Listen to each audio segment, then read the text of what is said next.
Bueno, hace muchos años ya me interesé en la figura de Felix Bale. Había leído un artículo, en realidad una recopilación de trabajos de él, hecha en artículos en una vieja revista de los años 60. Y me interesó ese artículo y bueno, después fui siguiendo un poco su trayectoria y conseguí el libro cuando hice mi tesis doctoral en Francia. Conseguí su libro que estaba en inglés. Es interesante señalar de que ese libro que publicó en 1944 fue traducido 60 años después en Argentina. O sea que acá no le dieron ninguna bolilla, ¿no es cierto? A pesar de que es un libro muy importante.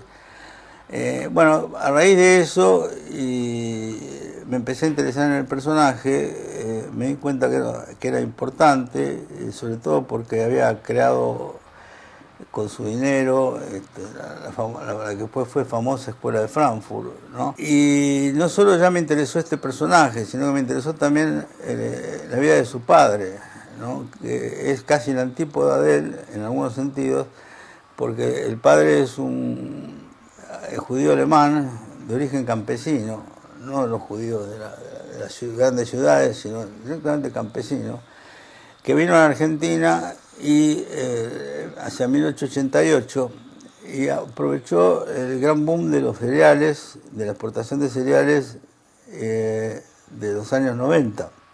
Y ahí vienen dos personajes que son importantes en lo que va a ser luego el comercio de granos en Argentina. Por un lado, Hermann Bale, que es el padre de Félix, y por otro lado, unos años después, viene Alfredo Hirsch. Esas dos empresas, la que funda Bale, Bale Hermanos y Bunge, son dos de las tres grandes empresas de cereales de la Argentina, junto con Dreyfus.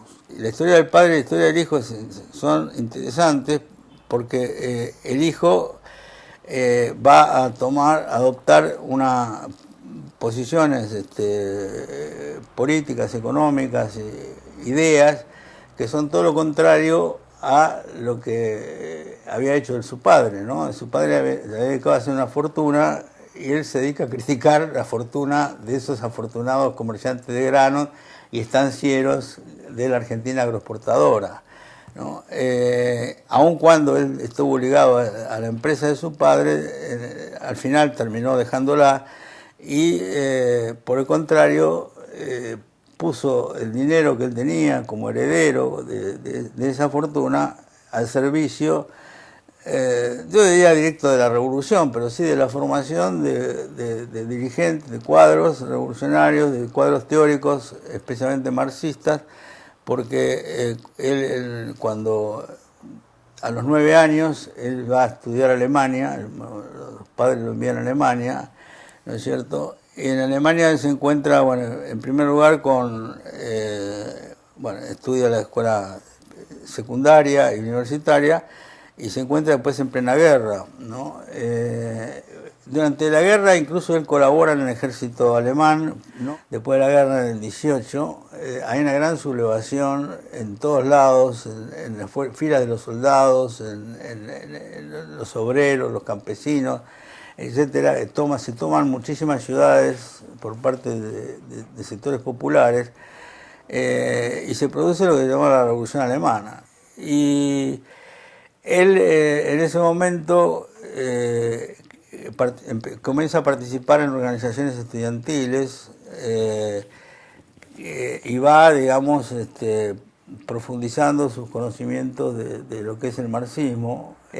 Bueno, y él cree que eso es la solución, ¿no? Que eso es la solución frente al desastre que estaba Alemania en aquel momento, ¿no? Que estaba Alemania en aquel momento, agravado luego por el Tratado de Versalles. Él se deja ganar por esas ideas y se contacta con algunos personajes que después fueron célebres.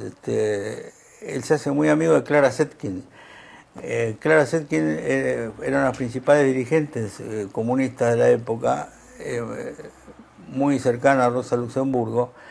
Era mucho más vieja que él. Hay como una relación maternal por parte de Clara Zetkin y hay un episodio donde él la salva de un atentado que quieren hacer sectores de derecha, quieren matarla y él la salva. Bueno, él está eternamente agradecido por eso, pero queda una relación de fuerte amistad, ¿no es cierto? Bueno, la cuestión es que ese es un aspecto de la cuestión. El segundo aspecto es que él, metido mucho más dentro de lo que es el movimiento comunista de la época, él asiste a un congreso en donde está organizado por la Internacional Comunista, que estaba dirigida en ese momento por George Zinoviev, y él se ofrece a realizar tareas para la Internacional Comunista en Argentina, porque él tenía que viajar a Argentina para ver un poco los negocios de su padre.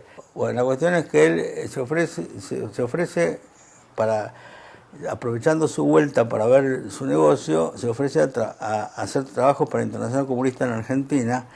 Entre ellos, esos trabajos ayudan a formar el Partido Comunista Argentino, y por otro lado, él ahí escribe un trabajo pionero sobre el movimiento obrero en la Argentina.